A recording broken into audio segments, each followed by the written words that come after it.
This is Common Sense Radio. Straightforward and no excuses. All right. Come on now. This is the Steve Gruber Show. Call me crazy. Oh, yeah. What I said was perfectly right and spot on accurate. Boy's got a mouth like a cannon, always shooting it all. Stop. Got it in Yeah, me. stop. I mean, you're way off script. Got it in me. Gonna quit until it all comes out. Hey, boy! Been a long education. Yeah, it's not cynical. It's common sense. Pay attention to me when I'm talking to you. I'm gonna rock the nation. Rock the nation. Genuine, accountable, and raw. Here is Steve Gruber. And welcome to it. It is Thursday here on the program. So much to catch up on, and so much just keeps coming, but we'll do our best, as we always do. We'll roll up our sleeves. We'll get to work. We'll make it happen. Thanks for dialing it in. I greatly appreciate your support here on the program. Let's see. What do we have today? We'll have Michael Daugherty will be here, good friend of ours, of course, talking about the autopsy or lack thereof in the death of Antonin Scalia, which does seem pretty unusual. If you or I died, I think that an autopsy is pretty straightforward and pretty regular. Rick Ector will be here. The arrest of CPL holders in Michigan has spiked, but it's a bit misleading. We'll talk about that. Seton Motley will be here, the president of Less Government. Roger Stone, a seasoned political operative and pundit, the man who wrote The Clintons' War on Women, has a new book, Jeb and the Bush Crime Family. We'll have that. Plus Larry Pratt, the executive director of Gun Owners of America, who says we should be very afraid of what happens next. Should be very afraid of where we go from here. Well, let's start with this. I told you some time ago that I would welcome Michael Bloomberg to the race for president. I think it would be terrific because it would be a big help to the Republicans. And people are like, well, what are you talking about? Well, because he's a big city liberal. He's not really a Republican. And now there's some proof to that, apparently, that I may have been on the money on that deal. A USA Today Suffolk University poll found that a hypothetical race that included Donald Trump as the Republican nominee and Bernie Sanders as the Democratic nominee, Trump would win easily. He would get 37% of the vote, Sanders would get 30% of the vote, and Bloomberg would pick up the rest. Without Bloomberg in the mix, Trump wins a narrow race, 44 to 43% in that hypothetical matchup. The poll addresses a question that Bloomberg himself seemed to have settled.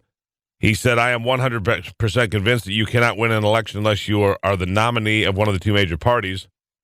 Bloomberg said that to New York Magazine back in 2013, a few months before his third and final term, as the New York mayor ended. 5 years earlier, Bloomberg had decided not to make a 2008 presidential bid. See, here it is. Bloomberg is obsessed with Bloomberg, but he's a total anti-gun individual, doesn't believe the Second Amendment should have any place in American life, and therefore, everything that he says after that is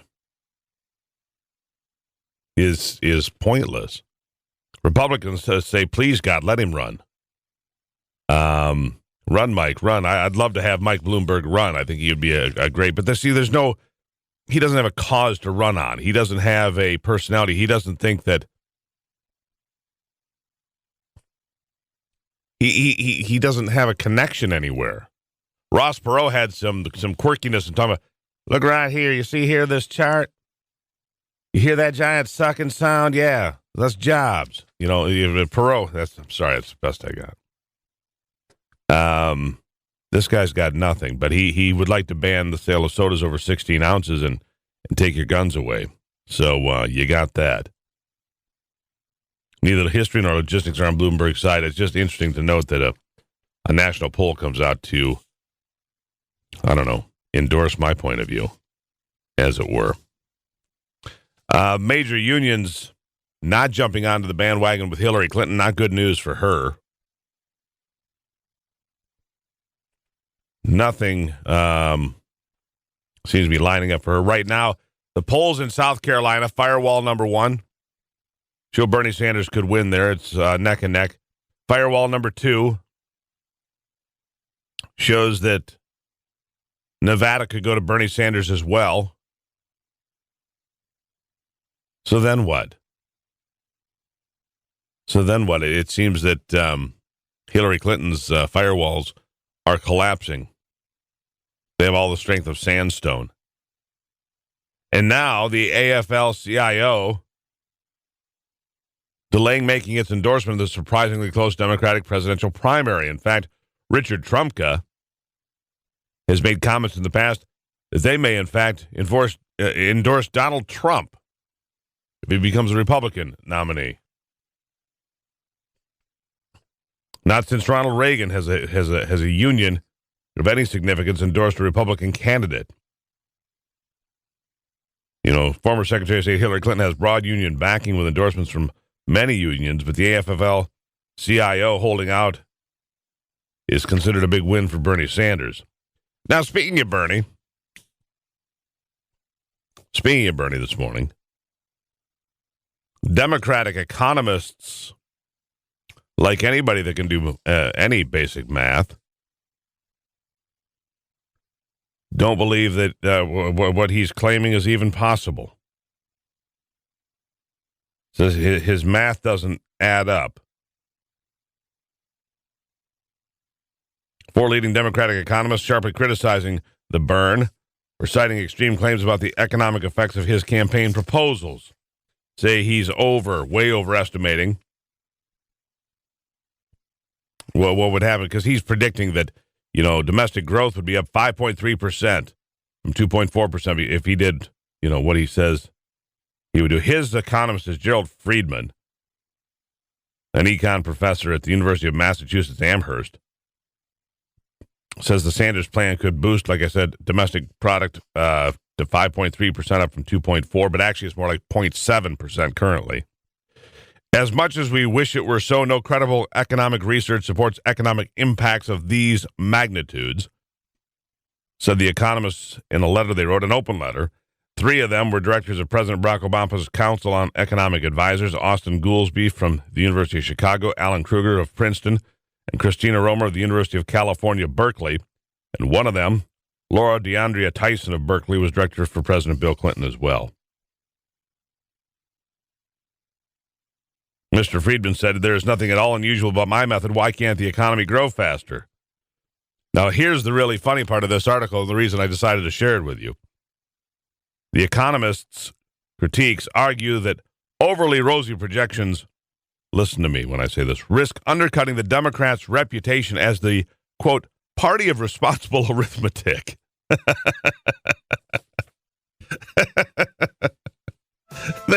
They actually believe that they are the party of responsible arithmetic. I'm sorry. That tickles me. Democrats think they know anything about math. They can't even add and subtract basic numbers. Good Lord. It's the Steve Gruber Show. I'll be right back.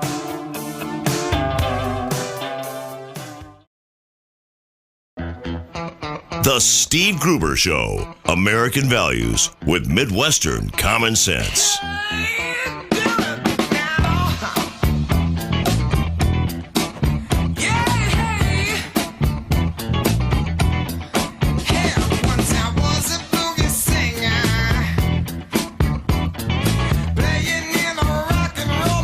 Hey, I do have some good news for you from the Bernie Sanders front. I got some really good news for you, so you need to step up and, join the party of responsible arithmetic.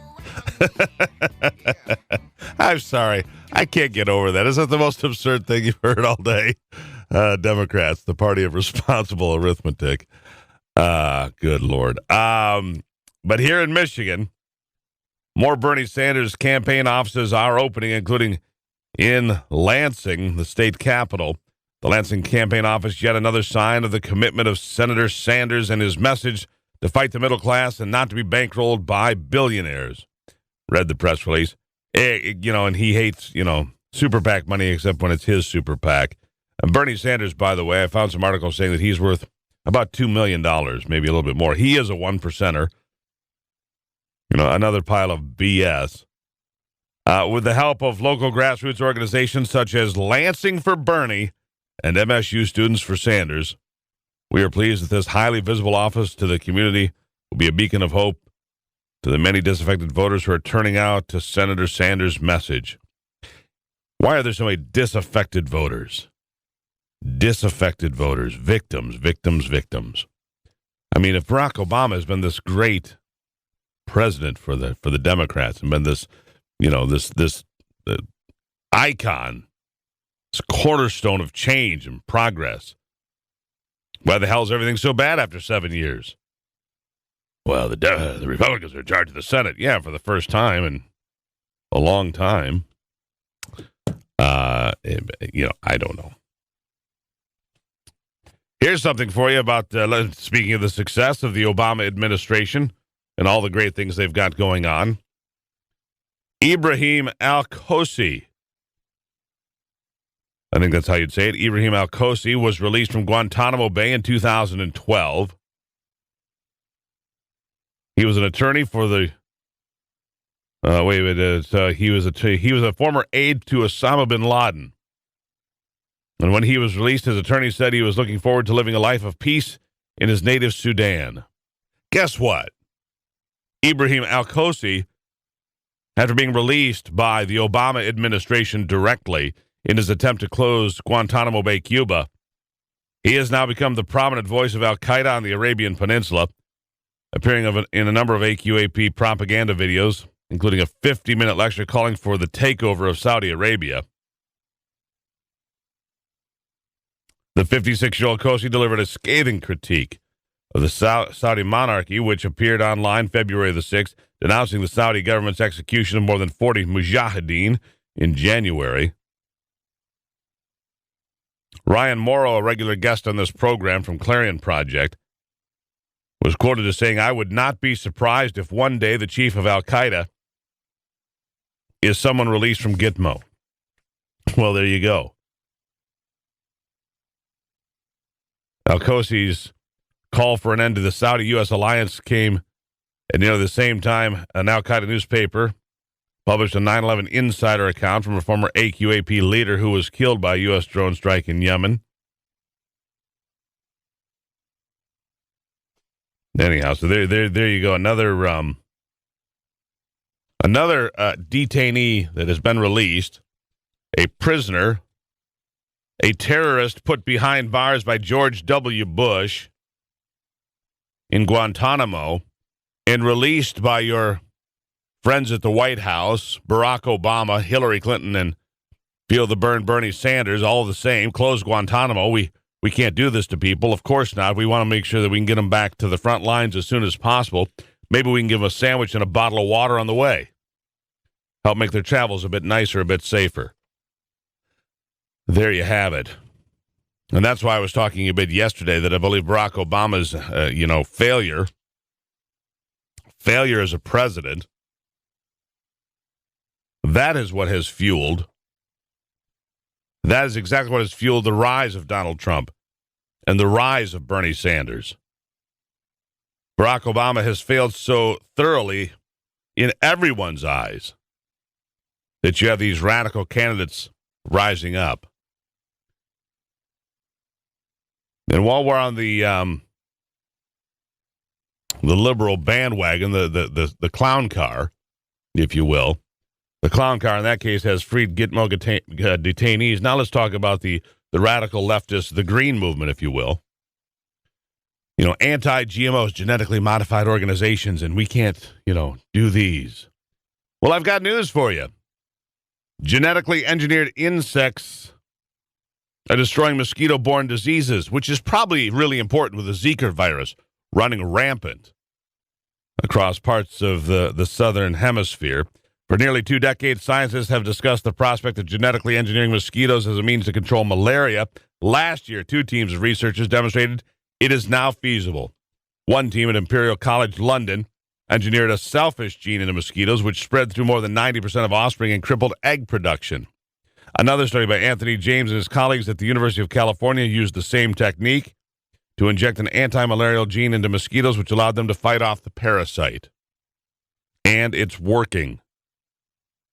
It is working. The question is, should they release it into the real world with the Zika virus and malaria? What was that?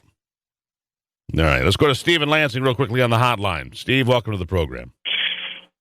I'm sorry to tell you, I think your talking is a tiny bit flawed. Not completely, but a tiny bit. Mm-hmm. Barack Obama does not care how America lands except for to be weaker, to usher in socialism, communism, Marxism, whatever you want to call it, their brand of bringing down America. Obama doesn't care. And all these people that are voting for this individual, obviously they either don't understand or they do not care either. Oh, you'll have to hear my explanation. Coming up at the top of the second hour, Steve-O. Thanks for checking in. You'll find that my thinking is not flawed at all. You'll find that it is spot on. Stick around. It's Thursday on the Steve Gruber Show.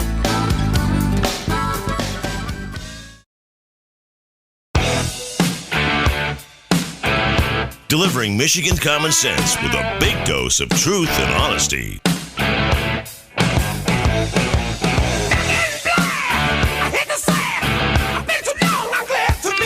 All right, welcome back to it on this Thursday. You know, sometimes I look at the rundown Ivy puts together, puts the show together, we talk about it, and I look at it going, I must be living right, because Michael Daugherty is on the rundown. I must be doing something right. People like me, all right? And Daugherty's back. Daugherty, welcome back to the circus. Well, it's always good to be here, sir. How are you? I am well. Did we get you out of bed, or are you all right? Well, actually, I am in Destin, Florida, which is on Chicago time, but I've been up for about 10 minutes. The dog's been out. I'm ready to rock and roll with you. All right, let's do this. All right. You had to be as shocked as anybody else when you read somewhere or became aware that Antonin Scalia was no longer with us. Yeah, I actually was doing the usual iPad addiction, hit the drudge button, and it just said Scalia dead. And it's just surreal because, first of all, he was such a great person, and I was lucky enough to had encountered him on several occasions and took a class from him. But also, obviously, the domino effect and the timing. I'm like, okay, there's no good time for someone like him to die, but really, now? Yeah, really? You couldn't, couldn't you travel with a physician? Couldn't you have some nitro under your tongue like when you sleep? Really? Unbelievable. So you took a class from the guy?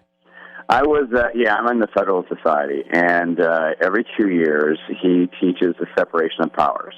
And this was in Park City, Utah. So flew out there, and I sat in the front row because I just wanted to learn. Yeah, I'm in the middle of having my constitutional rights absolutely shredded and torched.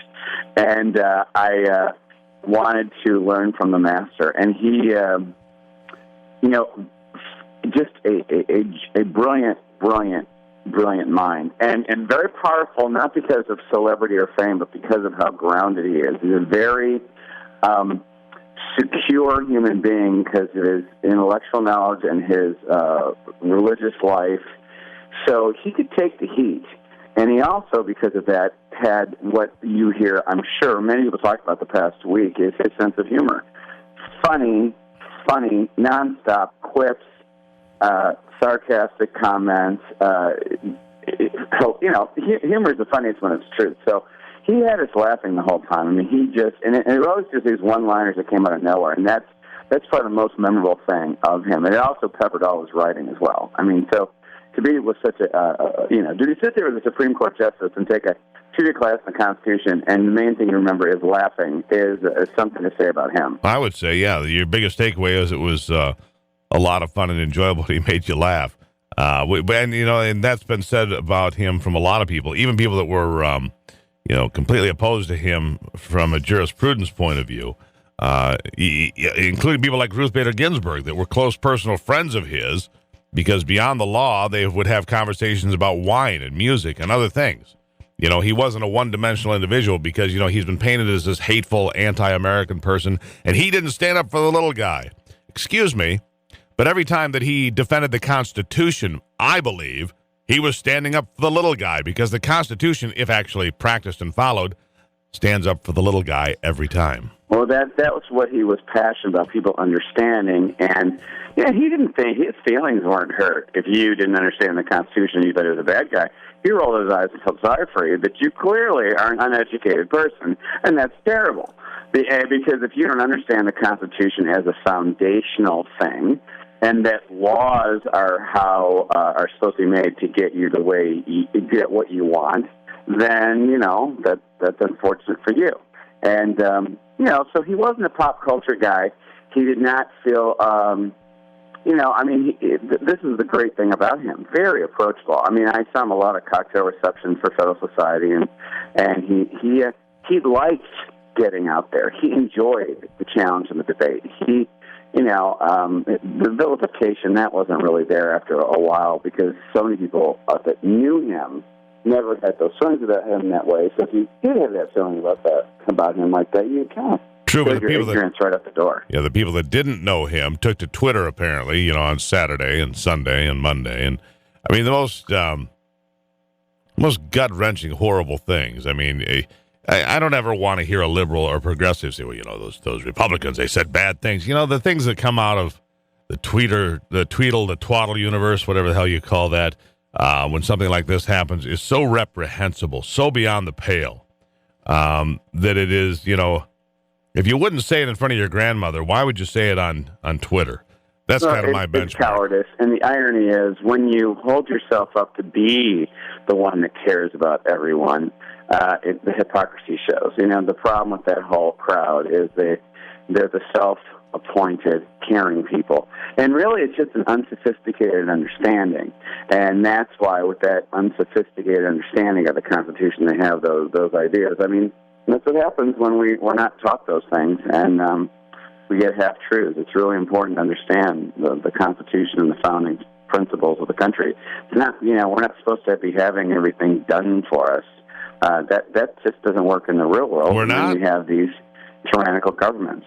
You know, I thought that it was, you know, everything including a foot massage. You know, everything's free and I get a foot massage. I know.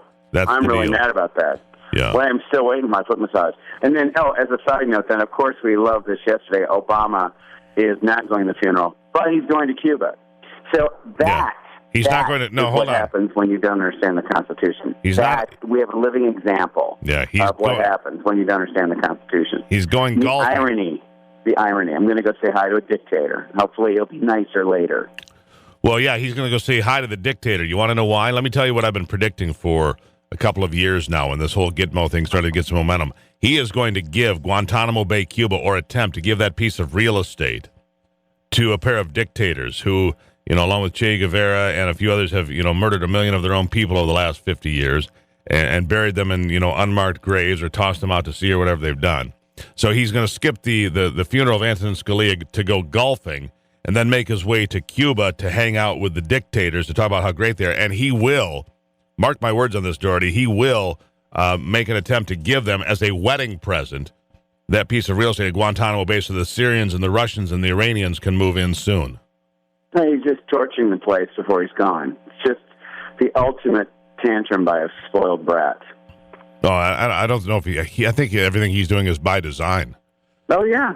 I'm not disagreeing with it. It's also out of anger. No, yeah. He does not like this country. He does not like what America stands for. He does not like the fact that we have created the greatest society in the world and excelled at everything we've ever done. You know, he's the kid in the back of the room, you know, stomping his feet, you know. Let me do an impression of Barack in high school. Ow, guys, cut it out. Let me out of the locker, guys. Let me out of the locker. That's Barack Obama in high school. You know, that's the best I got. But how classless. Exactly. To not go to Scalia's funeral. I mean, the man is just a repetitive embarrassment to the office to which he was elected. It is sad. Nonsense. It is sad. Michael, all right, the dogs have already been run. You're in good shape, but I got to let you go. Oh, man. All right, well, that's fun. All right. Enjoy Florida. Thank you. There you have it. Michael Daugherty, senior staff writer, Cyber Defense Magazine, and a whole lot of other things. Great friend of the program here, has become so over the last few years. Yeah, let's not go to the funeral of an American icon, a great jurist. No, let's go see Fidel and Raul Castro and see if we can buddy up to some real friends of the Obama administration, real communists. Maybe Bernie should go along for a primer on that. It's the Steve Gruber Show.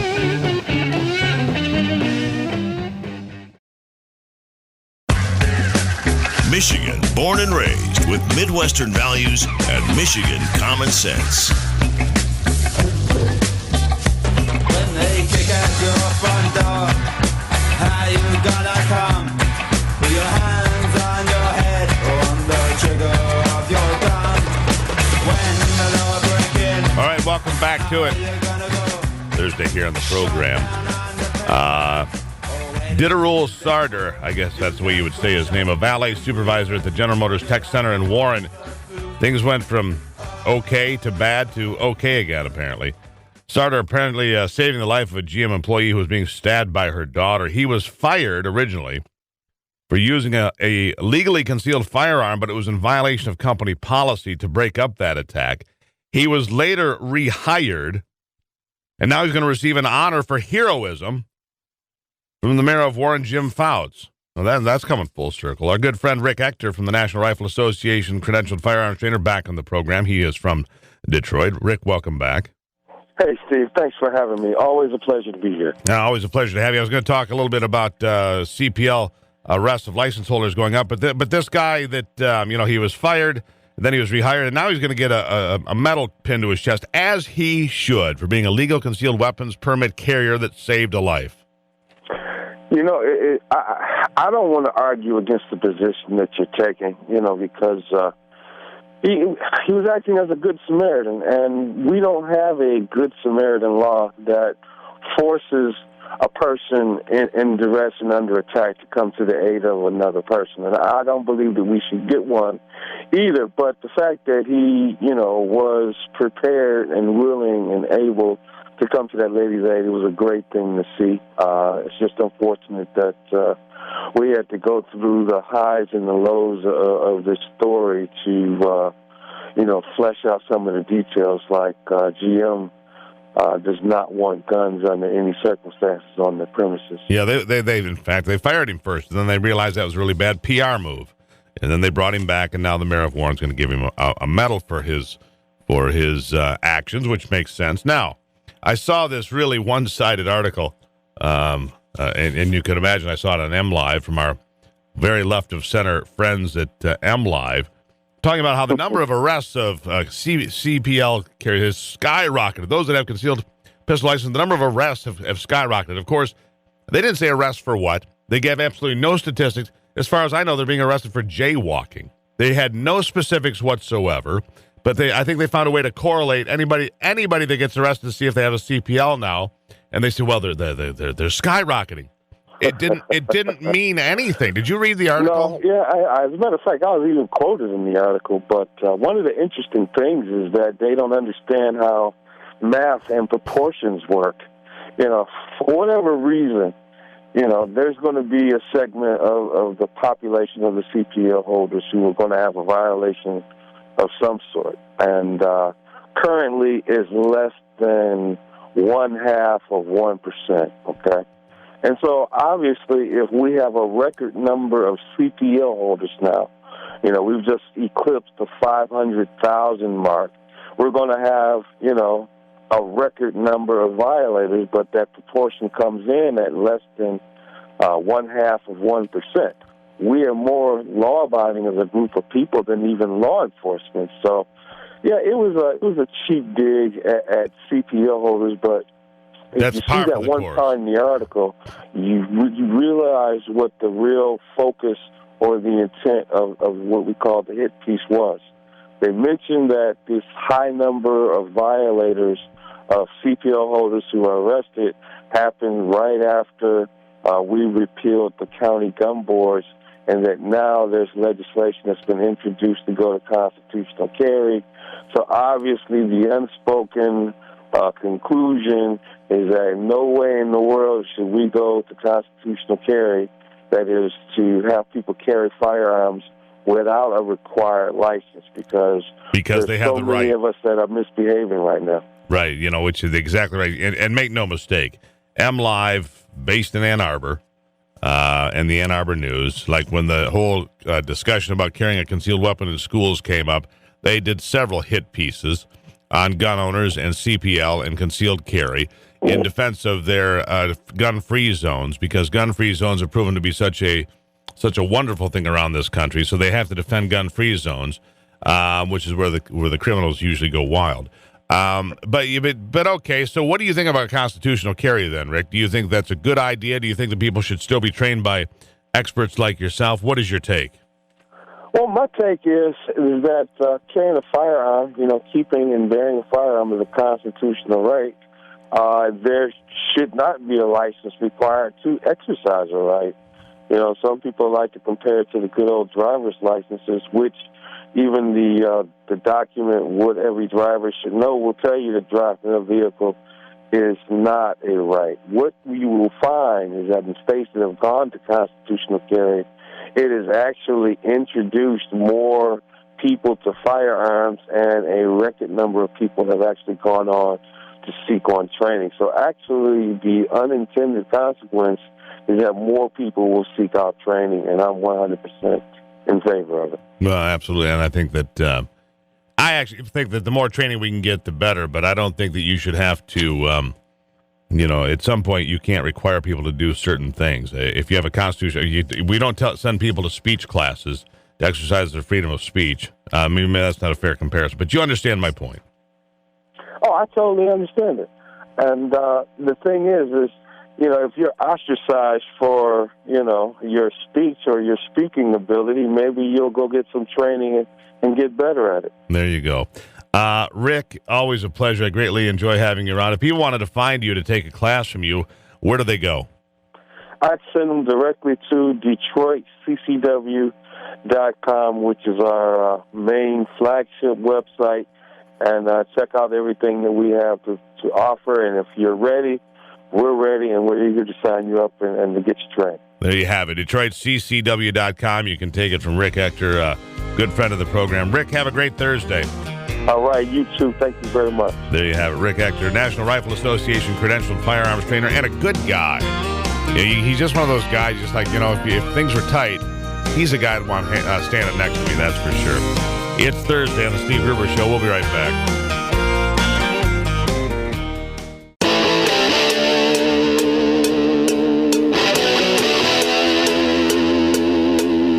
This is Common Sense Radio.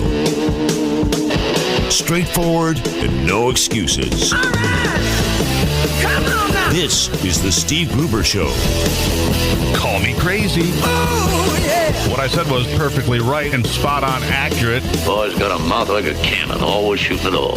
Stop. Got it. Stop. I mean, you're way off script. Got it in me. Gonna quit until it all comes out. Hey, boy! Education. Yeah, it's not cynical. It's common sense. Pay attention to me when I'm talking to you. I'm gonna rock the nation. Rock the nation. Genuine, accountable, and raw. Here is Steve Gruber. Welcome to it. It is Wednesday. The hotline number, if you'd like to get involved, is 888-900-9966. Working on a brand new website for you. Should be terrific. Working on a brand new book for you as well. Look for that out sometime in the next few months as we pull that together. Just my observations, musings, and commentary on what goes on today and every day here, politically speaking. By the way, the White House says President Obama regrets his 2006 decision to filibuster the nomination of Samuel Alito to the Supreme Court, after being accused of the obvious hypocrisy from the president's mouth. Oh, yeah, now he feels bad about it now. Of course he feels bad about it now, because he just stepped in it. Back to that in a moment. As you have probably heard, Apple and the government are locked in a standoff over the San Bernardino shooter's iPhone that could determine the future of access to encrypted devices. It's the first high-profile example of a tech company refusing to help law enforcement. Now, in fairness, Apple has helped the government break into a lot of phones. To me, this is PR garbage 101. Oh, look what we'll do. We'll stand up. We'll make this big appearance that we're standing up to the government, and people will think Apple is cool. Apple has rolled over for the government more than my dog has for treats at home. Politics quickly entering the fray, of course.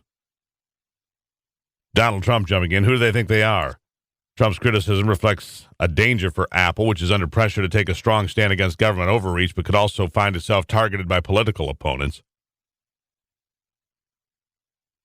Court orders are not optional, and Apple should comply. Well, I'll be honest with you. I don't think that we don't want the government to have free access to your phone or my phone, so you better figure out how we get there, how we control terrorism without giving up everything in the shop here.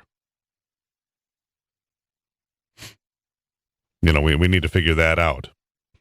All right, John on the line to talk more about Apple's big fight with the government. John, welcome to the program. Hey, Stephen, good morning. You know, I have to go with Tim Cook this side. I think the bottom line is, do we have a Fourth Amendment? Are we securing our papers and such or not? That's what it comes down to. Let me ask you this, though. Apple has rolled over many, many other times. We know that now from leaked information. They've cracked lots of phones for the government at the government's request. Why now? Why is this different? I think it's different because once you have a master key, everyone's going to do it. You put a key that the government has possession of, nothing stopping a hacker from getting in and doing damage to millions of iPhones in seconds. It's not science fiction. It could really happen. Well, yeah, I don't disagree with you. Personal privacy and security here. Yeah, either we have a right to privacy. I don't know what's going to be drawn. I think it's going to come down to what the Supreme Court says. It's going to be a decision there.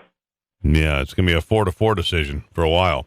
Yeah, John, I greatly appreciate that. People need to know more about security, and it's up to the individual to learn how to take care of their personal computers and their cell phones.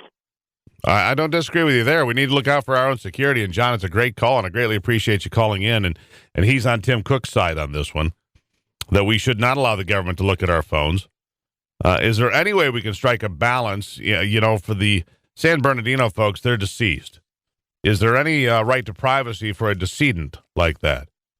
You know, that would be the discussion, the argument. Is there any right for a decedent to protect their privacy rights, especially after they've committed an act of war against the United States? You know, I don't want the government to have access to my phone, obviously. Although, you know, in many regards, they probably already do. Let's go to Marie. Marie is on the line this morning. Marie, welcome to the program. Thank you, Mr. Gruber. My opinion is this. I hope the Supreme Court justices are listening to your program today, and I doubt that they are, but you never know. If they think that Obama thinks any more of them than he does of Justice Scalia, he'll throw him under the bus in a heartbeat. You know, he has nothing contempt for them. I believe you're right about that. But he has contempt for America in general, is what I think, Marie. Unfortunately, I think he has contempt for all of us in general. I mean, he's going to skip Scalia's funeral to go golfing, and then he's going to run off to Cuba to hang out with his buddies, the dictators, the Castros. Isn't that remarkable to you? For nation? Say that again? When he bowed down, do you remember when he was first elected? He went to Arabia and he went to all these foreign countries, and that's what he did. He bowed down to the monarchy of the other countries. It's frightening, isn't it? You don't remember that? I do, but I also remember George W. Bush holding the hand of the Saudi Arabian king, too. I don't understand our relationship with Saudi Arabia. I didn't understand it for years now. I certainly don't understand it today. But, yes, I remember him bowing down, and then I remember George W. Bush holding the hand of the Saudi Arabian prince or king or whatever it was. And I always thought that was – it just kind of I found it spooky in a way, Marie, and very unsettling. It's totally spooky. They are supposed to represent us. All of a sudden, when they get over there in the glitz and glamour, they forget about the American people and this nation. Yeah. So who are you? It's like, I'm so angry. Well, I can hear that. Who are you supporting? Who do you think might who might change direction for us? You're a Cruz supporter. All right. Fair enough. And by the way, Marie, thanks for calling in. Ted Cruz, by the way, in a new poll, I think it's an outlier, but a new poll from the Wall Street Journal, NBC News, has put together a new poll that shows Ted Cruz winning nationally, but it only had a sampling of 400 people. 400 people, so it wasn't much of a sampling. At this point, I will consider it an outlier until we see evidence otherwise. Meanwhile, Donald Trump is running in the lead. Now, I wanted to be able to share with you how I believe that President Obama created Bernie Sanders and how President Obama created Donald Trump. We'll have to get that in hour 3 of the program here. We don't have enough time right now because of the calls, but I appreciate the calls because the conversation is better that way. What do you think? Should the government have access ever to your cell phone? Should it always be off limits?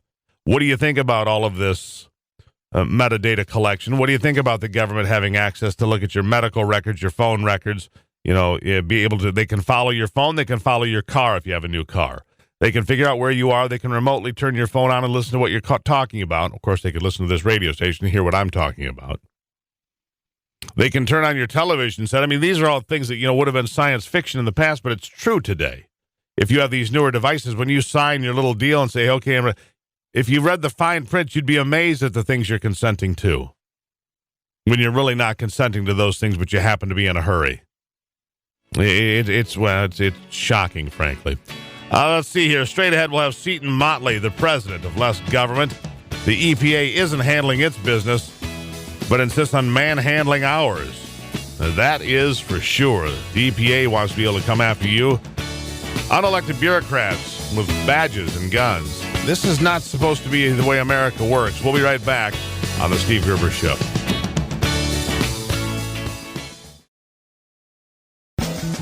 The Steve Gruber Show. American values with Midwestern common sense.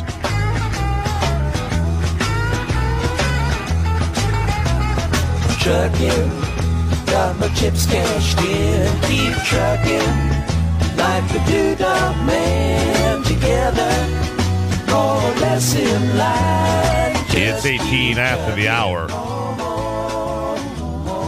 Our next guest is Seton Motley. Been here many times, president of Less Government. Seton, welcome back to the program. Thank you very much, sir. How are you? I am well. I am frightened by people with badges and guns that have no elected authority to be there. It concerns me. You know, I look at all of these agencies now, all of these agencies that have, you know, people with badges and guns, and they can come to my door and they can put together rules that don't go through Congress or any, you know, representative government. They just put together their own rules. If you violate those rules, they'll show up on your doorstep with that badge and that gun and tell you how things are going to be. One of those agencies, the Environmental Protection Agency, and it scares the daylights out of me. Yeah, for every one time someone goes to court for breaking a law, 10 times people go to court for violating a regulation. So what's the difference between a regulation and a law? That gets to the heart of one of the main problems with the Obama administration is. Say that again? No, I think we might have a little problem there. Hello? Yeah, here you are. Are you back? All right, Alex, go ahead and fix that issue. Seton Motley, President of Less Government, just a little bit. See, the government is monitoring us both, you know, which creates a hiccup in the way things are done. You know, did Congress pretend to be unilateral, illegal amendment process and pass legislation creating the EPA? Not even. The Republican Richard Nixon created the mess in 1970 in typical D.C. fashion. He signed an executive order creating the Environmental Protection Agency. The Democratic-controlled Congress then ratified the EPA with committee hearings, which is, you know, this is not the way it's supposed to be done. You know, the EPA was created by executive order to begin with, so many would argue, myself included, the EPA does not even legally exist at this point. They've created huge problems in this country. Remember the Yellow River? The Yellow River of sludge from the mine released by the EPA last year. How many people will go to jail over that? Try zero. But if you try to dig up, you know, your backyard and it has, you know, a couple of cattails in it, they'll be at your doorstep and they'll be there quickly. Seton Motley back on the phone now. This is a dangerous precedent we've set. Are you there? All right, then. No, that's not going to work. All right. So anyhow, we apologize for the technical glitch there with Seton Motley. Just go ahead and we'll pick him up another time. He's a good friend and a good friend of the program. I'd like to hear his thoughts on this. But the EPA, that King Mine disaster, they had full knowledge of the danger of an environmental spill at that Colorado Gold King Mine. That was discovered in emails that the Denver Post got its hands on. The agency still downplays any knowledge of the hazard to the public. 3 million gallons of lead, cadmium, and other chemicals polluted the Animas River all the way down to the Snake River.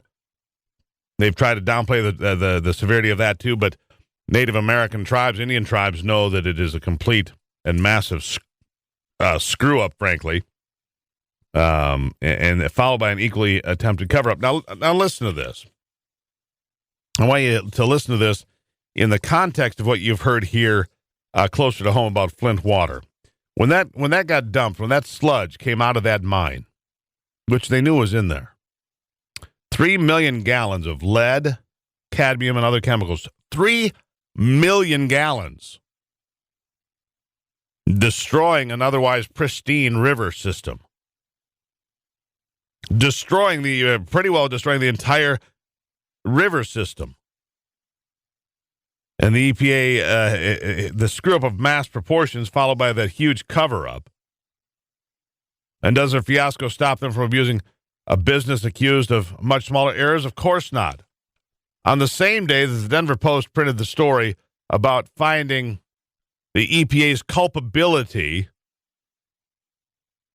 the Justice Department was handing out a criminal sentence for a connection at the Elk River. A former owner of Freedom Industries sentenced to 30 days in federal prison, 6 months supervised release, a $20,000 fine for a chemical spill in 2014. Dennis Farrell, one of 6 former officials at Freedom Industries, the private company dealt with so harshly because the Elk River spill was larger than the EPA's Animas discharge? No, of course not. The Elk River spill was about 7,000 gallons. That compared with 3 million gallons. And nobody has gone to jail at the EPA. In fact, what do we get from this president? We need more EPA officials. We need more money for the EPA. We need to battle global warming. No, you need to clean up the Animas River and the Snake River and the entire disaster that you created, although cleaning it up, somewhere near impossible. What happened to the Animas River is worse than what happened with the Exxon Valdez.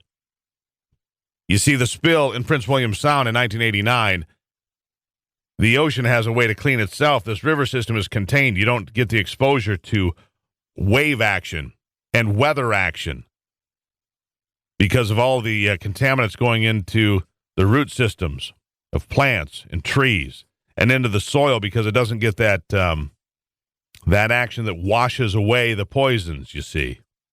Of course, the EPA continues to unilaterally, illegally, and omnidirectionally expand its authority. Here's one additional assault. You want to kneecap farmers and make food much more expensive? Turn farmers' water into a weapon against them, which is what they're doing now. The issue is the EPA's proposed changes to the Waters of the United States rule, which they're still fighting for. In March, the EPA and the U.S. Army Corps of Engineers proposed new rules that would expand the agency's regulatory authority on streams and wetlands that feed into major rivers and lakes. In fact, runoff water would become under their authority, pitting farmers against farmers in a war for water. And you would be regulated at mud puddles in your own driveway. This is what Hillary Clinton, Bernie Sanders wants for you. More regulation, more control, less liberty, less freedom. Come on, people, let's wake up. It's the Steve Gruber Show.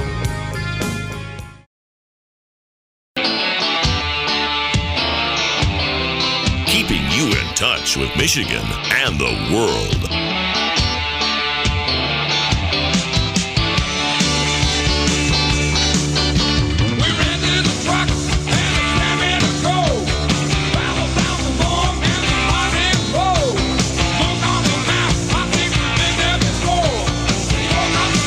Welcome back to it.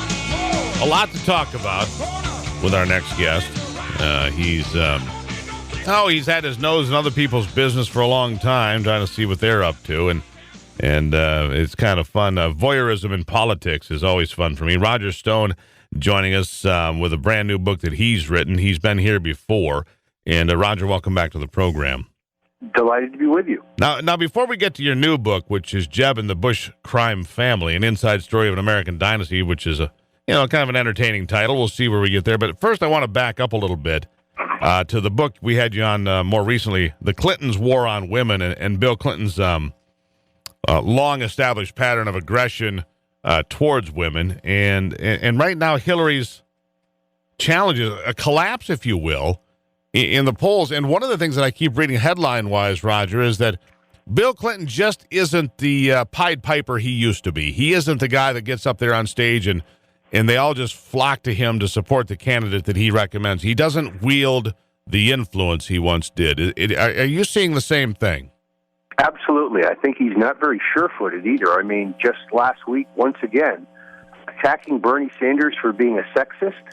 Hello? Talk about leading in boxing. I think they call that leading with your chin. Yeah, that is kind of amusing. But the other thing is, he looks feeble. He looks, frankly, like an old man. Well, a lifetime of cocaine abuse, as I documented in Clinton's War on Women, 3 times into rehab, a long, long life of partying, chasing, drinking, drugging. I think he has paid some toll. As you know, he's a vegan now, changed his diet very radically. He told the Reverend Al Sharpton told me that he convinced Bill Clinton to convert to veganism. So the poor guy can't even get a good steak. Yeah, veganism, because that's such a healthy lifestyle, which we've torn apart on this program a couple of different times. We're happy to do in the future and explain the fallacy of veganism. But here's the other part of it. Now, I don't know. I don't remember you ever telling me that Bill Clinton had used cocaine on a regular basis, but there you have it. Here's the other part of the question, though. Once again, here a couple of days ago, I see Hillary Clinton on a podium, unable to, give her presentation, unable to give her speech because she's coughing uncontrollably. This is the third time I've seen this. Once back during the Benghazi hearings, once here recently, and again here just a couple of days ago when she met with the with the race riot circus commander Al Sharpton. Is she healthy? The other thing that adds to the concern or the suspicion about this is the way that her campaign really husbands her access. They keep the rope off. She does very little actual retail campaigning, handshaking, and so on. It's almost like they're conserving her energy. I don't think she has the stamina for a marathon. And believe me, having been through 9 presidential campaigns, this is a marathon. That is exactly what I was saying yesterday. I don't think she has the strength or the stamina right now to do a campaign. And if she doesn't have that, those are the exact words I used yesterday here talking about it. If she doesn't have the stamina to continue through a presidential campaign with, vigor, then what would that say about her time in office? Well, not only that, but she has got to be having a certain sense of deja vu, because as you know, 8 years ago she was unbeatable. This guy Barack Obama, he's a nothing. He's a nobody. Who's going to vote for him? She was going to roll right through the Iowa caucuses and the New Hampshire primary, and here we are again, where she was supposed to easily win these first 2 contests. At a minimum, Sanders tied her in Iowa. And then he blew her out in New Hampshire, and now she's got to have a certain sense this is all happening over again. The protege, Bernie Sanders, of Vladimir Lenin or Karl Marx or whatever, a guy who actually believes that socialism, even though it'd be completely contrary to our Constitution, which, let's be honest, most on the left don't care much about the Constitution here, and neither do a lot of politicians. But he is getting tens of thousands of people turn out. We were told that Barack Obama was a once-in-a-generation political figure, so on and so forth. Is Bernie Sanders, a 74-year-old unknown white dude, a socialist from Vermont, a once-in-a-generation candidate too, or is Hillary Clinton just that lousy at it? Well, first of all, he says he is a democratic socialist. That's like saying you're a meat-eating vegetarian. Mm-hmm. There's no such thing. Secondarily, his signs, instead of saying Bernie or feel the burn, they should just say, not Clinton. Come to the rally for not Clinton. His strength is her weakness. This has to do with the fact that they'll take any alternative to Hillary Clinton, even an 84-year-old kook from Vermont who's never been off the public payroll his entire life, has never actually had an honest private sector job. He goes from being a councilman to a mayor to a U.S. senator. So it doesn't have much to do with his strength. It's just the Democratic voters will take anybody but Hillary. Yeah. Democratic socialism, if you want to find somebody who's that practices that sort of thing, it'd be Venezuela, it would be Greece, it would be the late years of the Soviet Union when it was under perestroika. That is what they allegedly call democratic socialism. Not exactly a big winning streak when you look at such things. But what's damn frightening, Roger, is the fact that you get tens of thousands of people turning out to support a socialist. I mean, obviously, kids don't know about Chairman Mao or the Castros or Joseph Stalin. Apparently, young people up to about 50 years of age failed to read anything in their lives. What's extraordinary, Bernie took his honeymoon when he got married. He went to the Soviet Union. Yeah, I know. Unreal. I mean, this guy, he hates the American system. Let's see how the American people like that 85% tax rate idea of his. Yeah, and don't get me wrong, I'd like to go to Russia right now. I hear the fly fishing is fabulous. I'd like to do that. I don't care to go there and embrace their political agenda. And the women are very, very beautiful. We know that as well. Well, I've seen, yeah, still, you can buy them. It's a system that doesn't work. Mm-hmm. Let's talk about your new book here, because we know what the Clintons' shortcomings are. Let's get started on your new book, though, Jeb and the Bush Crime Family. What is this book about? I mean, it kind of says it all in the title. It's kind of a bookend book. In other words, my book on the Clintons and my book on the Bushes complement each other because in many, many cases they're in it together. I also think this proves that I'm not just some Republican right-wing hitman out to get the Clintons. In fact, the policies of the Clintons and the Bushes are really identical. I don't know how Jeb stands up there with a straight face and criticizes Obama. All Obama's done is continue his father's and his brother's policies. Whether you switch from Bush to Clinton to Bush to Obama, everything remains the same. What policies are those? Erosion of our civil liberties, massive spending and debt, spying on the American people, bailing out big banks that deserve to go down. There's really no fundamental difference. And I really zero in on Jeb because Jeb is not a businessman. Jeb has never worked a day in his life. Jeb is an entitled, smug autocrat, just like his brothers. He is defrauded SNLs in the 70s, got a $4 million personal taxpayer-financed bailout when Daddy was vice president, avoided prosecution on a $17 million fraudulent federal loan in which everybody else involved in the deal got busted. Okay, hold that thought right there, Roger. Hold that thought, because we want to get back to this. Roger Stone with us, the author of Jeb and the Bush Crime Family, says that it shows he's an equal opportunity guy when it comes to taking down politicians. We'll talk more with Roger Stone straight ahead right here on The Steve Gruber Show.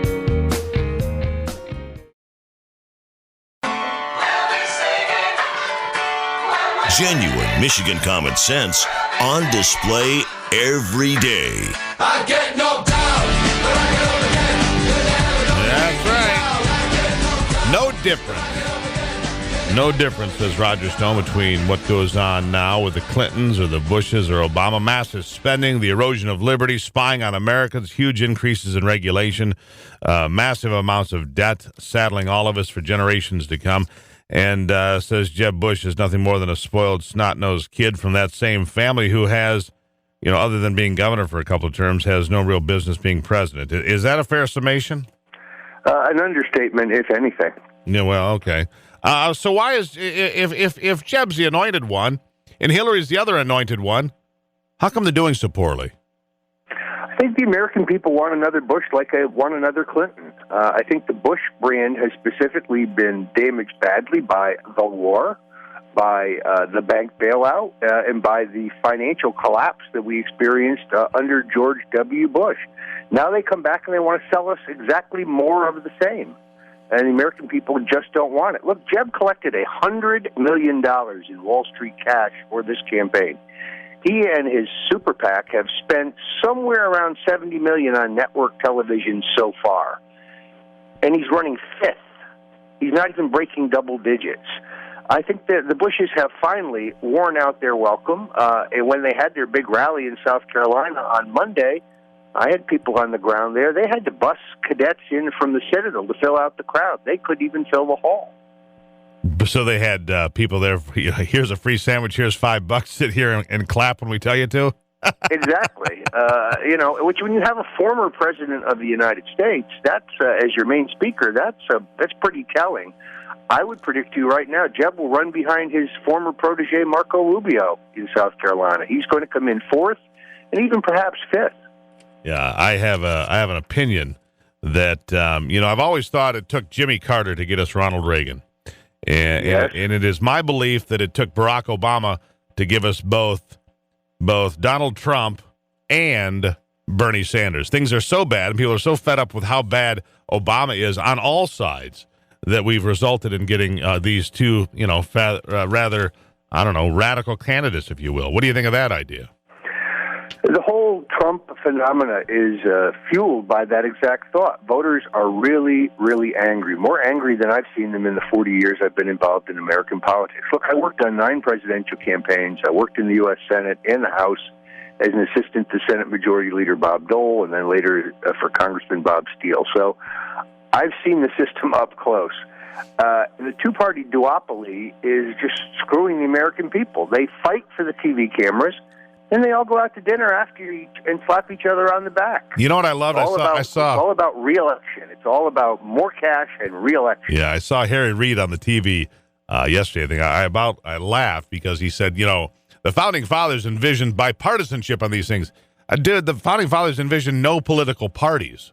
Let's be honest, bipartisanship. Harry Reid, this is what the Founding Fathers wanted, bipartisanship. That's how dumb people are. And the thing that drives me bananas watching Obama is him referring to our country time and time and time again as a democracy. In our democracy, dude, it ain't a democracy. You're allegedly a constitutional scholar, my ass, but that's what they try to tell us. And then this guy doesn't know doodly squat about the Constitution, but after visiting all 57 states, he's starting to maybe get an understanding, if you get where I'm coming from. Yeah, look, Harry Reid says he got injured when he fell off a treadmill. I'd like to believe somebody punched him out, in all honesty. I'd like to believe that too. Now that you mentioned that, yeah, he deserved it. Harry Reid luckily is resigning because he knows he would be crushed in a re-election. So okay, Roger, we're with Roger Stone, the author here of several books, including Jeb and the Bush crime family and the Clintons' war on women. So you're an equal opportunity offender, if you will. Where do you see this election going right now? How do you think who are going to be the people that end up being nominated on the Republican and Democratic side? Ironically, the Republican side is a little clearer. I really think Donald Trump is going to run the table. He is maintaining a healthy lead in South Carolina. This whole back and forth yesterday, Donald Trump isn't really going to sue Ted Cruz. He was just using the mainstream media to make it clear to anybody who sees this TV commercial attacking him that it's bogus. And he did that. He's all over TV last saying, this ad's a lie, this ad's a lie. I might even sue. He's not going to sue, but it's the first part of what he said that's important. And he got it out there over and over again. You're right. Go on. Right. So, and I think he's going to roll in South Carolina. I know his people on the ground in South Carolina because I hired them when I was working for the Trump campaign. They're really first rate. They know what they're doing. He's not going to get caught short. So hold on. In Iowa. What did you do for the Trump campaign in the interest of full disclosure? I was, until August, I was a senior advisor to the Trump campaign. I've worked on and off for Donald Trump since 1979. I was the chairman of his Presidential Exploratory Committee in 2000. All right. How are we? Okay, here's the problem I have, and here's how you're going to help me and help you, and we'll sell books, and we'll all be happy. We need to get Donald Trump on this program. We have done everything under God's green earth and everything we can possibly imagine to get that guy on this program. He has a staff of 7 people. You can't find these people. Yes, and they have very little sense about what is a good media opportunity and what is not. So I am happy to help. Have your have your producer contact me, and we'll see what we can do. See, there you go. And see, because you have sense, and this is a good place to be. We've reached 43 radio stations collectively here, so it's a good place to be right now. All right, Roger. So sum it up for me. Is Bernie Sanders going to win? Is Hillary Clinton going to be indicted? What do you think the final part of that opera is going to be? Yeah, the Democratic side's a little murkier. Hillary's clearly got a big problem. When I was on the CNN last Saturday, I said that she is the only candidate for president under federal investigation, and Lanny Davis, her lapdog, went completely insane. No, she isn't. That's a lie. No, I think she is. No, she certainly is. And I think what happens here is the FBI director is a straight arrow. Republican prosecutors and law enforcement people I know in New York have a very high regard for him, not as a Republican, but as a straight arrow, as a cop. Right. As an incorruptible law enforcement guy who's just not political. So I think he recommends her indictment. I think the administration declines to indict her. I think the FBI director resigns and probably takes 20 or 30 agents with him. They all resign en masse.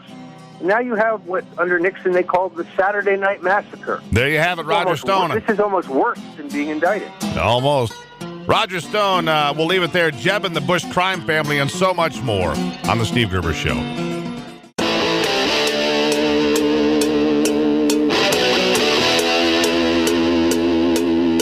This is Common Sense Radio. Straightforward and no excuses. All right. Come on now. This is The Steve Gruber Show. Call me crazy. Oh, yeah. What I said was perfectly right and spot on accurate. Boy's got a mouth like a cannon, always shooting it all. Stop. Yeah, stop. I mean, you're way off script. Got it in me, gonna quit until it all comes out. Hey, boy! Been a long education. Yeah, it's not cynical. It's common sense. Pay attention to me when I'm talking to you. I'm gonna rock the nation. Rock the nation. Genuine, accountable, and raw. Here is Steve Gruber. So I'm sitting here reading through some of the posts that we get on the Steve Gruber Show Facebook page, and I encourage you to post your comments up there because they are important, because it's feedback on what you guys are thinking out there. And obviously this is a conversation that goes back and forth. And Pat writes, I just cannot fathom a sitting president not attending the funeral of a Supreme Court justice. I just can't. This isn't about politics. This is about respect for a man who rose to the highest court in the land and gave his life in support of the Constitution. And people wonder why others say they miss the likes of Ronald Reagan, the man who is all about respect for others. And my answer, Pat, is pretty simple. Barack Obama has nothing but contempt for this country and its Constitution. He's not going to the funeral of a Supreme Court justice. He's going golfing. And then he's going to go celebrate the death of Antonin Scalia in Cuba with his friends Fidel and Raul Castro. You think about that. Ronald Reagan was the first president I voted for. By the way, I've thought for years it took a failed presidency of Jimmy Carter to give us Ronald Reagan. I have been hopeful over the past few years that Obama's time in office would yield another principled conservative ascension to the Oval Office. However, more recently I've begun to conclude that Obama's failure of leadership, both at home and abroad, has been so complete and so disastrous that instead it has led us to Bernie Sanders and Donald Trump. His presidency has reached such lows that both parties are looking at radical candidates to fix the mess he is leaving behind. Let's look at some of the failures that have triggered those on both sides to look at non-traditional and possibly revolutionary candidates. On the right, the complaints include the following. The national debt has more than doubled and now has surpassed $19 trillion. It's a figure so immense that in less than 10 years, if we don't do something about it, the interest alone will be the third biggest item on the federal budget. 95 million Americans who are able-bodied are not participating in the workforce. Nearly 50 million of our fellow Americans are using food stamps to put food on the table. Poverty has been rising while incomes across America have been declining in each and every one of Obama's 7 years in office. The U.S. military is a shadow of its former self. The Air Force, the smallest in my lifetime, so is the Navy. American leadership has been diminished to the point that Russia acts completely without regard with what Washington may or may not do. Putin doesn't care. And despite the overwhelming majority of Americans do not consider global warming much of a concern, Obama continues to say it's the biggest threat to our future and security. It is, but not for the reasons that he cites. The biggest threat of global warming is the draining of resources that would be better used for infrastructure, the military, or shoring up Social Security is going to be flushed down this green drain. The list of concerns for liberals and progressives include the following: attacks on coal-producing states like West Virginia and Pennsylvania, costing tens of thousands of loyal union members and Democratic voters their jobs. The Trans-Pacific Partnership that may leave millions more without jobs. A stagnating economy. The president's failure to end the injustice of income equality and social justice in general. This is what the left wants. I want you to take a moment here and hear again from the man that respected people, that respected this country, that loved America and what he thought it meant to be an American. Listen again to Ronald Reagan. Take a moment. Let it sink in. Go. This national feeling is good, but it won't count for much, and it won't last unless it's grounded in thoughtfulness and knowledge. An informed patriotism is what we want. And are we doing a good enough job teaching our children what America is and what she represents in the long history of the world? Those of us who are over 35 or so years of age grew up in a different America. We were taught very directly what it means to be an American. And we absorbed almost in the air a love of country and an appreciation of its institutions. If you didn't get these things from your family, you got them from the neighborhood, from the father down the street who fought in Korea, or the family who lost someone at Anzio. Or you could get a sense of patriotism from school. And if all else failed, you could get a sense of patriotism from the popular culture. The movies celebrated democratic values and implicitly reinforced the idea that America was special. TV was like that too, through the mid-60s. But now we're about to enter the 90s, and some things have changed. Younger parents aren't sure that an unambivalent appreciation of America is the right thing to teach modern children. And as for those who create the popular culture, well-grounded patriotism is no longer the style. Our spirit is back, but we haven't re-institutionalized it. We've got to do a better job of getting across that America is freedom.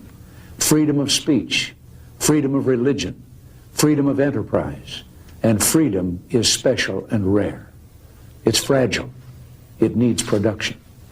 So we've got to teach history based not on what's in fashion, but what's important. Why the Pilgrims came here, who Jimmy Doolittle was, and what those 30 seconds over Tokyo meant. You know, 4 years ago, on the 40th anniversary of D-Day, I read a letter from a young woman writing to her late father, who had fought on Omaha Beach. Her name was Lisa Zanata Hen, and she said, "We will always remember. We will never forget what the boys of Normandy did." Well, let's help her keep her word. If we forget what we did, we won't know who we are. I'm warning of an eradication of the American memory that could result ultimately in an erosion of the American spirit. Let's start with some basics. More attention to American history and a greater emphasis on civic ritual. And let me offer lesson number 1 about America. All great change in America begins at the dinner table. So tonight in the kitchen, I hope the talking begins. And children, if your parents haven't been teaching you what it means to be an American, let them know and nail them on it. That would be a very American thing to do. So consider these sound bites, my adherence to Ronald Reagan's point to teach American history. I will use Ronald Reagan to teach American history so that you understand the freedoms of speech and religion and enterprise and what it means to love America. I can say without hesitation that America owes me nothing, but what I owe America is immeasurable. what I owe this country for the freedom, the ability to pursue my dreams, right or wrong, is immeasurable. The joy, the freedom, the blessing to be born an American, for me, is something that is undeniable and paramount. It's Thursday on the Steve Gruber Show.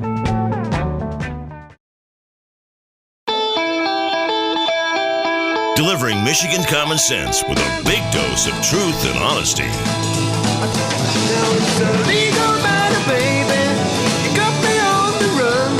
It's a legal matter, baby. A legal matter from now on. I love the Who, don't you? You know, it's too bad that people like that have to get old, right? My mind's lost in a household fire. Roger Daugherty. God bless him, and Pete Townsend. At any rate, moving along this Thursday, there were all these big cases in front of the Supreme Court on immigration, abortion, voting rights, unions, contraceptives, affirmative action. Good Lord. And the problem is, even though Antonin Scalia had voted on some of those and the votes were in, it doesn't matter now. Until it's issued, it goes. It's just like he was never there. My understanding. John Malcolm, our next guest, oversees the Heritage Foundation's work to increase understanding of the Constitution. And good Lord, in this day and age, he has a lot of work to do. John, welcome to the program. I've never been introduced to the Who, but I like it. Thanks for having me on. Well, absolutely. You know, always turn it to 11. Listen, understanding the Constitution. You know, I listen to our own president, and it's maddening to me. My wife thinks I've gone off the deep end. Here in the last couple of days, you know, him standing up there referring to our democracy. And I just scream at the TV, this guy doesn't have a flipping clue as to what kind of country he is operating in. And this is the guy that claims to be a constitutional scholar. Please. Well, look, the president has certainly... He's now looking for cooperation from the Senate. He has repeatedly throughout his administration thumbed his nose at the Senate with Obamacare and immigration, making recess appointments when the Senate was not in recess, urging then Senate Majority Leader Harry Reid to exercise the nuclear option and blow up filibusters for judicial nominations so that he could pack the D.C. Circuit, which is frequently a feeder court to the Supreme Court. It is a little bit rich hearing this from the president. It's also important to remember that it was the president, along with then Senators Joe Biden and Hillary Clinton, among others, who pushed a filibuster, failed, against Justice Samuel Alito to try to deny him a vote. And that was barely the second year into the second Bush administration. So for the president to now say, I regret it, and you need to consider my nominee, it's your constitutional duty, is a bit of hypocrisy. Yeah, and here's the thing. My understanding of the Constitution, having read it several times now, and in that particular part, yes, it says that the Senate must, what is it? Well, what it says is, it's Article 2, Section 2, and it says the president shall nominate and by and with the advice and consent of the Senate shall appoint judges. The advice and the consent. Supreme Court. It doesn't say advise and concede. No, look, that is absolutely correct. I mean, so according to the Congressional Research Service, which is a nonpartisan body, presidents over all the lifetime of presidency have submitted 160 nominees, men and women, to the Senate for confirmation. 36 of them were not confirmed, and 25 of them never received an up or down vote. So it is certainly true that the president gets to appoint people to the Supreme Court, but he can only do it after receiving the advice and consent of the Senate, and the Senate can withhold that consent.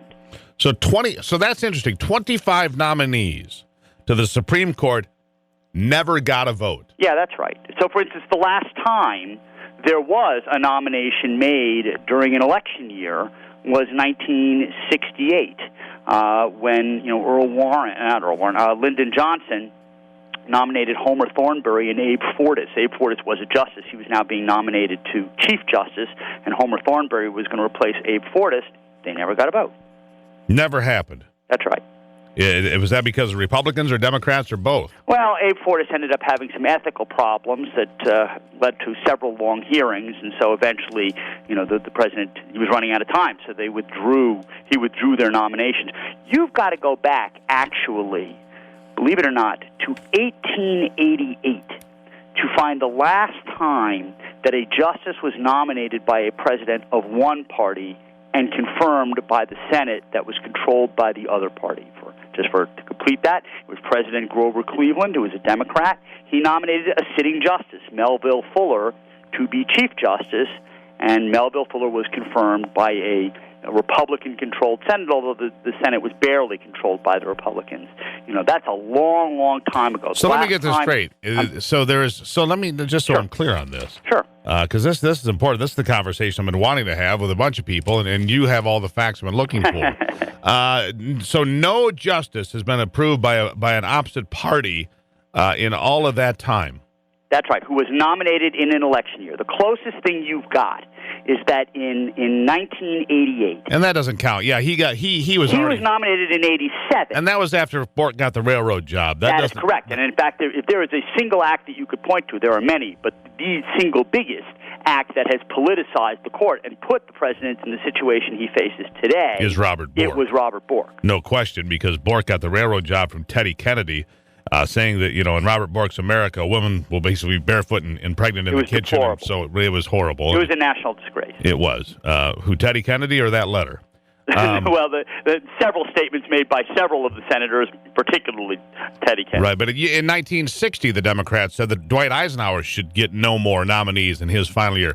In George Bush's last year and a half, the Democrats said no nominees for this Republican. This is not Chuck Schumer. Chuck Schumer came out 19 months before the end of the Bush presidency and said, absent exceptional circumstances, they shouldn't consider a nominee. And now, of course, it's Chuck Schumer who's leading the fight, saying how terribly unfair it is that the Republicans aren't going to vote to confirm. Chuck Schumer should do us all a favor and keep still. Now, the question is, are the Republicans going to cave? Because my understanding is this.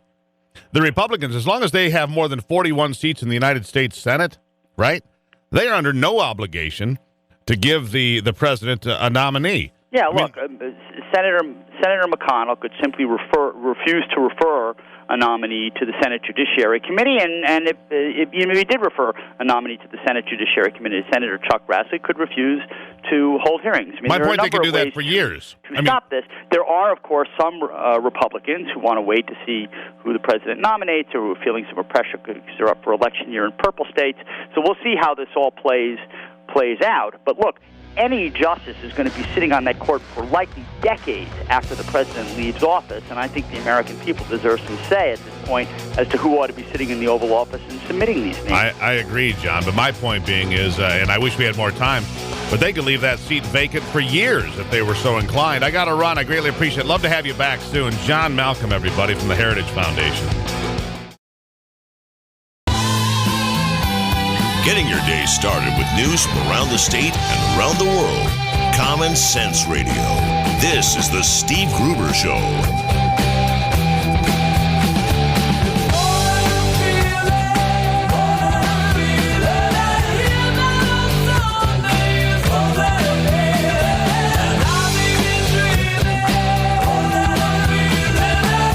All right, welcome back to it. I saw this article, and I want to read this article. It's from the Daily Signal. Walt Heyer wrote this. Walt Heyer wrote this just a day or two ago.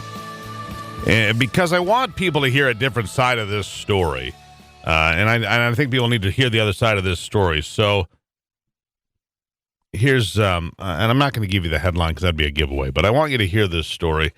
And then, and again, you can react, 888-900-9966, 888-900-9966.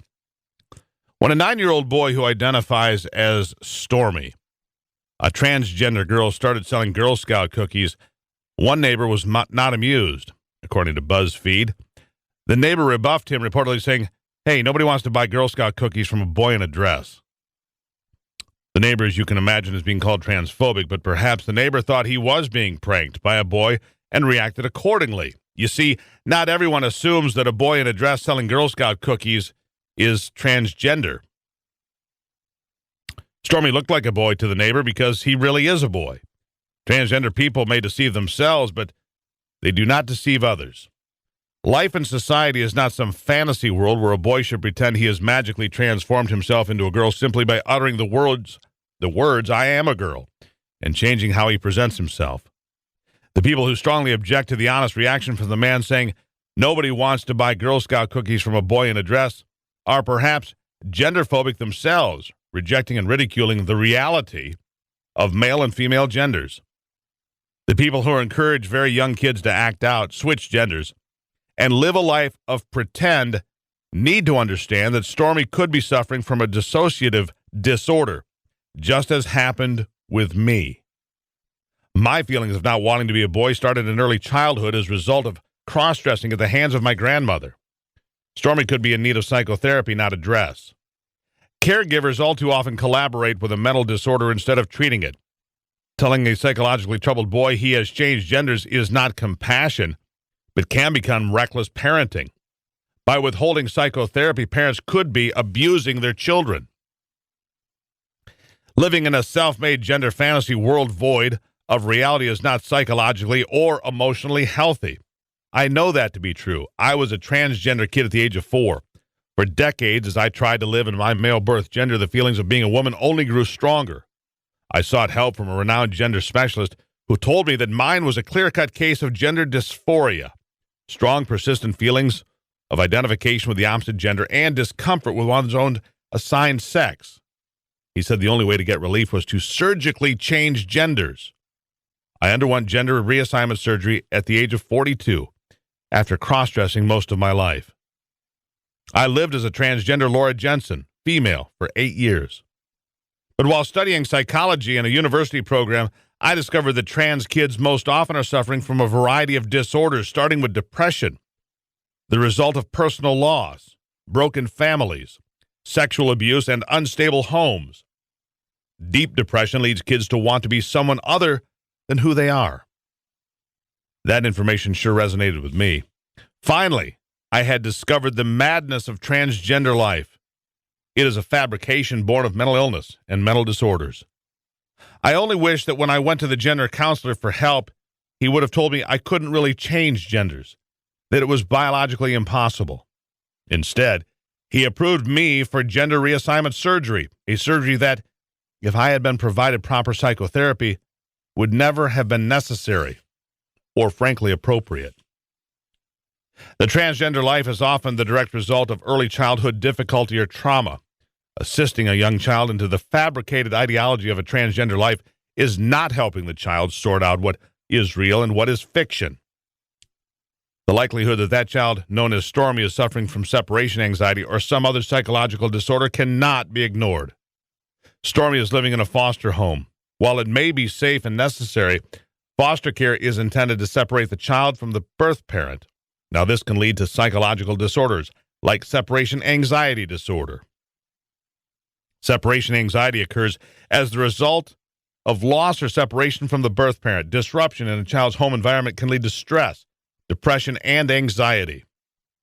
Living in a foster home, even under the best conditions, can be stressful to a young person.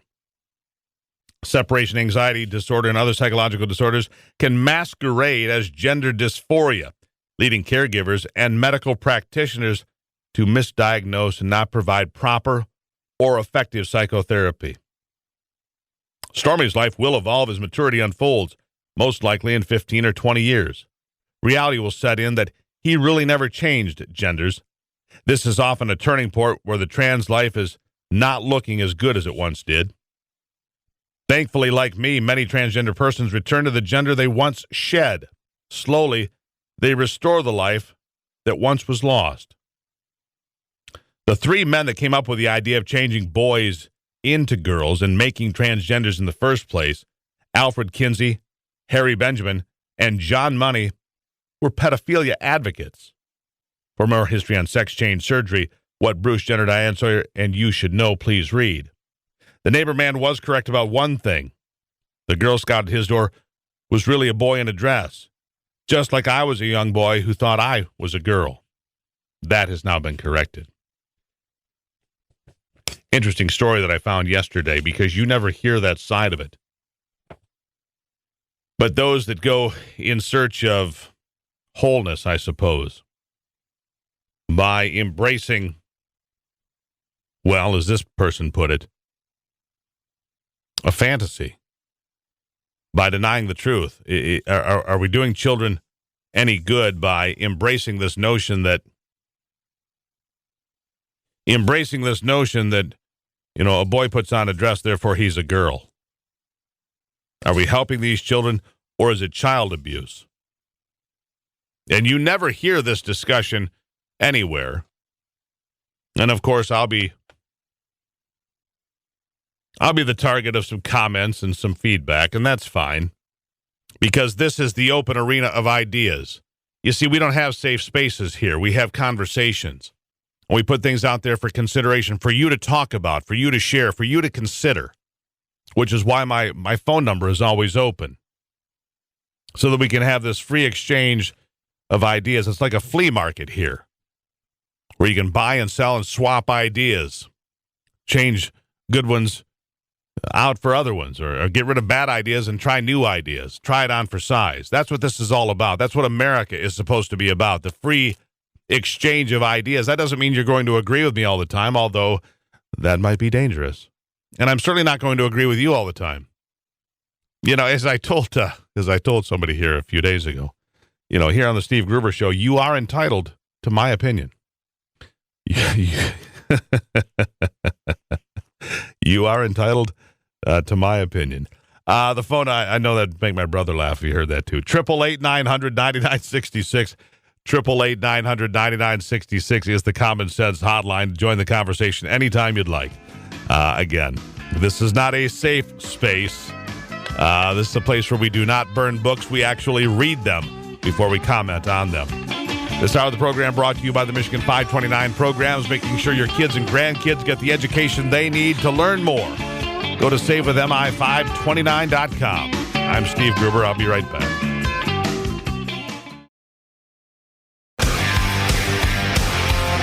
Keeping you in touch with Michigan and the world.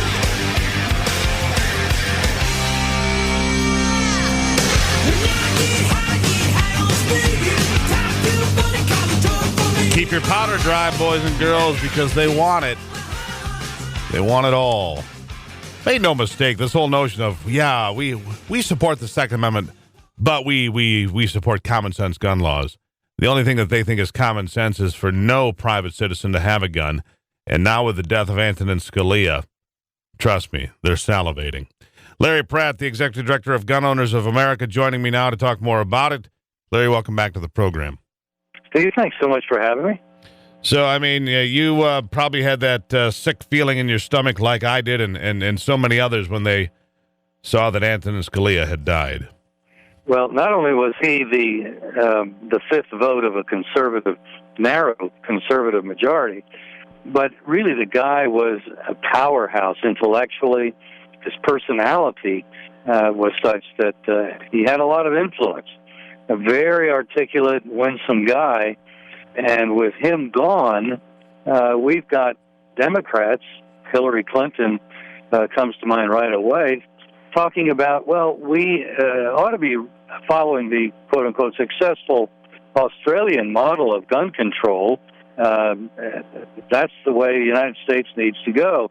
Well, the Australian gun control law began by confiscating about half of the guns in the country.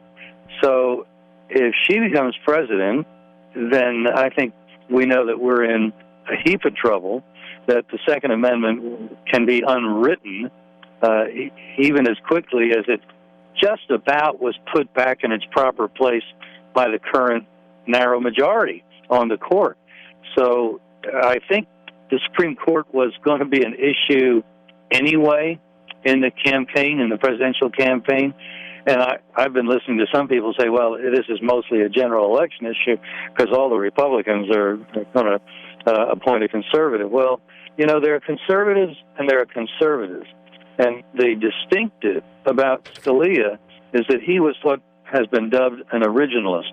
He actually thought that until we had an amendment to the Constitution, we ought to take it on its original meaning. Well, that's the way it works. That just horrifies liberals to no end. Well, right, you're an extremist in America today if you believe in the Constitution. That's exactly what you are. You're an extremist. In other words, and I would also be an extremist if I thought that the mortgage on my house meant what it said, and I'm just not in a position where I think I can afford to pay that mortgage anymore. And don't you try to be an extremist by making me pay. Well, you know, it's It's insanity that they think, here's the thing. If you write a law, if the Democrats write a law, let's say, murder, here's your murder statute. And then, 5 years later, well, it was murder, but it was a little bit different, so we're not going to enforce it because the murder law, it's a living document. I mean, nobody looks at a law as a living document except for the Constitution because they don't like some of the provisions in it, so it's a living, breathing document. No, it's a dead document. Here's what it says. For example, the Second Amendment should never be changed until there's an amendment by, 2/3 of the states or 3/5 of the states or whatever it is to change and put a constitutional amendment that would change the Second Amendment. Until then, it should remain exactly the same. My understanding of the Constitution. Yeah, that's playing by the rules, but I'm afraid all too many liberals don't really believe in playing by the rules unless they recently wrote them to impose on us. Otherwise, they really think it's loosey-goosey. And as I say, if you had a mortgage holder that was behaving in that fashion, you'd probably have a quick trip to court, but that doesn't seem to raise very many eyebrows when we have people talking about the living Constitution. They don't take an oath to uphold a living Constitution.